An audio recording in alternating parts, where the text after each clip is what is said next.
Bryson, and today I'm going to talk about why Congress should not cut the military budget. The U.S. military budget for 2019 is approximately $693 billion. Overall, this has steadily been increasing since 2001. Our country is involved in disputes and wars all over the place. It seems like America tries to take control of peace throughout the whole world, and this tactic comes at a high price. But is this price too high? I don't think so. Primacy is one strategy of the military. It's the belief that American military should be involved in all areas of the world simultaneously. This picture from Smithsonian illustrates the locations where the United States military has built bases and training sites where they conduct exercises. It also shows the places where we are active in combat in countries where we're performing aerial and drone strikes.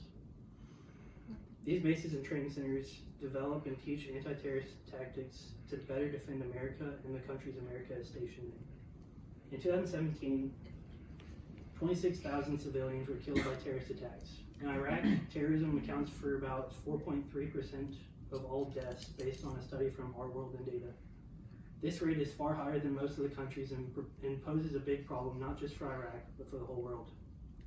Due to treaties with other countries, the military is bound to protect about 25% of the whole world's population. Our military is working in 80 different countries at the moment. That takes a lot of manpower and a great amount of weapons and technology. Now, earlier I mentioned the areas where the military performs drone and aerial assaults. What would the cost of a drone strike be? Just one of them. Well, the cost of one Global Hawk drone is about $223 million. The cost to fly many military drones differs, but it's approximately about $15,000 per hour while it's in the air. The AMG-65 Maverick is one of the most popular air-to-ground missiles used by the Air Force, and each unit costs up to $110,000. These prices are set, and unless you can invent more cost-efficient technologies, these prices won't be dropping anytime soon. So far, the budget can't be cut by reducing prices of the military, ordnance, and technology, but how would we reduce this budget? Many people answer with cutting down the number of troops that we have stationed all over the world. Congress is reluctant to do this, but there are too many drawbacks to reducing the size of a nation's military defenses. If the forces are once again ordered to carry out more than one large attack at the same time, there would be a much higher casualty rate. It would take a longer time to fend off any other nation's military, and the reduction of our forces may even entice other countries' enemies to engage in battle. As I mentioned before, primacy is the main strategy for America's power over the rest of the world. With the reduction in number of soldiers we have stationed over the world, we would not be allowed to hold this power over other countries. Some people also forget that fighting in your country is a job. Cutting the number of troops would create even more of a job shortage and will lay off hundreds of thousands of military personnel. This would dramatically affect the lives of many people. But the military also assists us in daily lives without us even knowing. The United States military often produces products and technology that change our lives. In 1945, an American scientist accidentally discovered that a radar transmitter used during World War II released enough heat to cook food. After 2 more years of research and development, the microwave oven was born.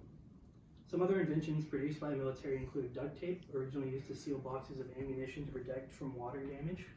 This eventually became a necessary tool for endless uses. If you're allergic to anything, you can thank the military for giving us EpiPen auto-injectors. Back in the day, soldiers would carry auto-injectors filled with a nerve agent antidote, which was the first line of defense against toxic nerve gases. These auto-injectors allowed soldiers to administer treatment to themselves without any medical professionals. There are so many more pieces of technology developed and used by the military, which is handed down to the public.